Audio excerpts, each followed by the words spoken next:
I don't know if you know this, but listen loud and clear.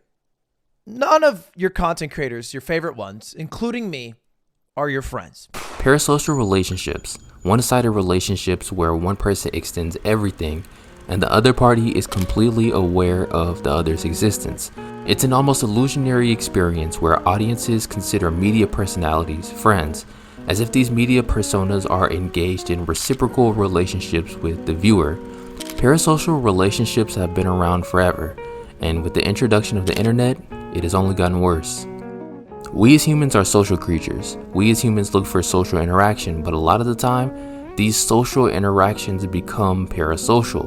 When you think of parasocial, many people jump to social media, but parasocial interactions can date back to old political figures, even older celebrities who were in magazines and on television, such as TV hosts, created parasocial relationships with their audience.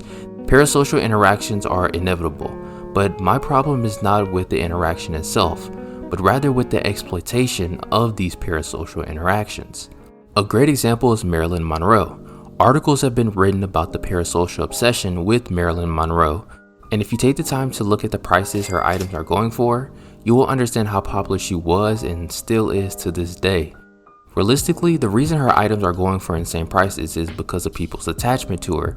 If nobody knew who Marilyn Monroe was, her paintings wouldn't be selling for $200 million. Even when Marilyn Monroe was alive, she was used to sell products. They did the same thing with Michael Jackson, and they continue to do this with modern day celebrities. It feels that celebrities and individuals who are quote-unquote at the top use their audience to build their wealth. We can look no further than NFT scams, and you can already see and understand that celebrities will do and say anything to their supporters if it gets them a quick buck. And I think this shows the danger of attaching yourself to these kinds of individuals. The people on television and in movies and musicians don't know you, and it's hard for them to know or even care about every single individual. Travis Scott clearly showed this with his handling of the Astroworld situation. Even though the people that passed away were his fans, he didn't know them, so it was hard for him to be genuine and sincere when making an apology. Celebrities are not your friend, and they will exploit the parasocial relationship you have with them. But not all parasocial relationships are bad. This is Dora the Explorer.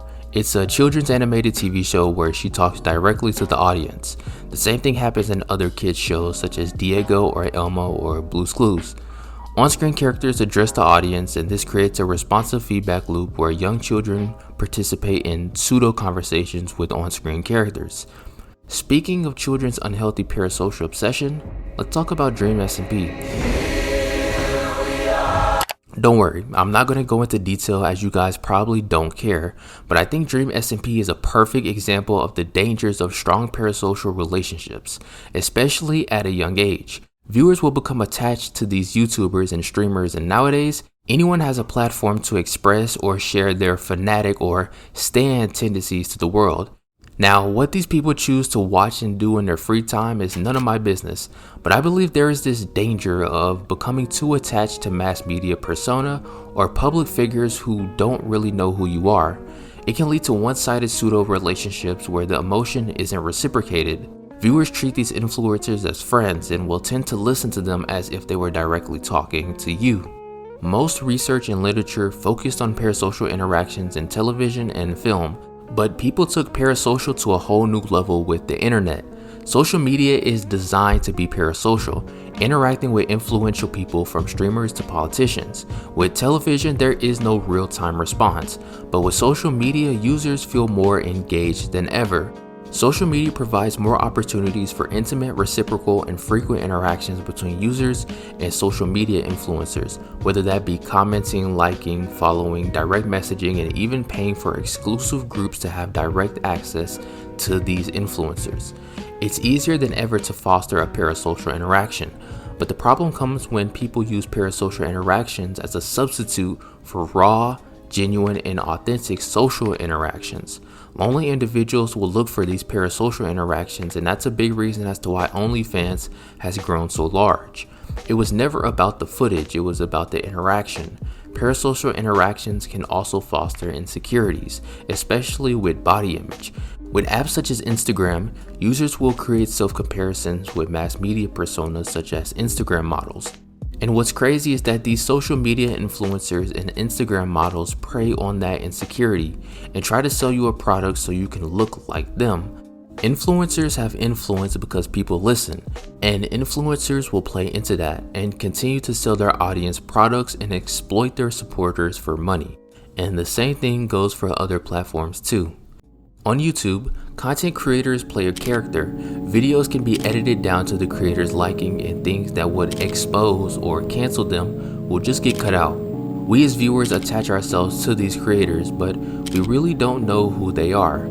The worst part about YouTubers and parasocial relationships are the ones who share everything. People will live vicariously through other couples and families, and it becomes unhealthy. These viewers become too attached to these relationships, and it feels like they are almost a part of it. Many people have come out about the harm of putting relationships online, and that's because of parasocial relationships and the investment viewers will get into them. But the weird thing is that parasocial relationships are vital to most, if not all, YouTubers' success. You watch a Jacksepticeye video because it's Jacksepticeye. You like his content and continue to watch because of who he is.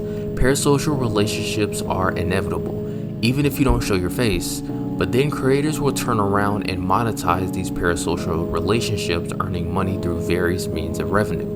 The amount of YouTubers who have promoted NFT or crypto rug pulls to their audience just to make a quick buck is scary. There are some YouTubers and even TikTokers who are giving away their phone number and personal interactions for money. Now, of course, bills need to get paid. I understand that. But when every single video is sponsored and you're saying Raid Shadow Legends is your favorite game, clearly you're taking your audience's trust and support and using that to sell them products. And this is just on YouTube. I haven't even talked about the worst one, Twitch.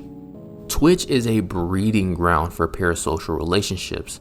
Glink had a great video on the topic if you want to check it out. But the platform is a parasocial generator, as there is this direct engagement with viewers via chat.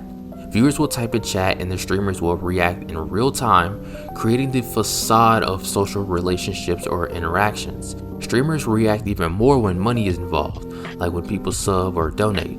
They are treated as special, and it's this interaction that gives viewers a false narrative. There's something about Twitch that blurs the line between streamer and friend, as recurring viewers may feel a sense of entitlement or that they genuinely know the streamer because he recognizes your name in chat.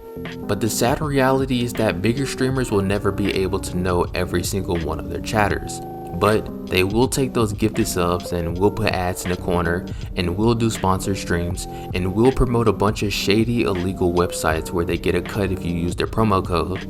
With streaming, it's extremely easy to exploit parasocial relationships, but this isn't the case for everyone.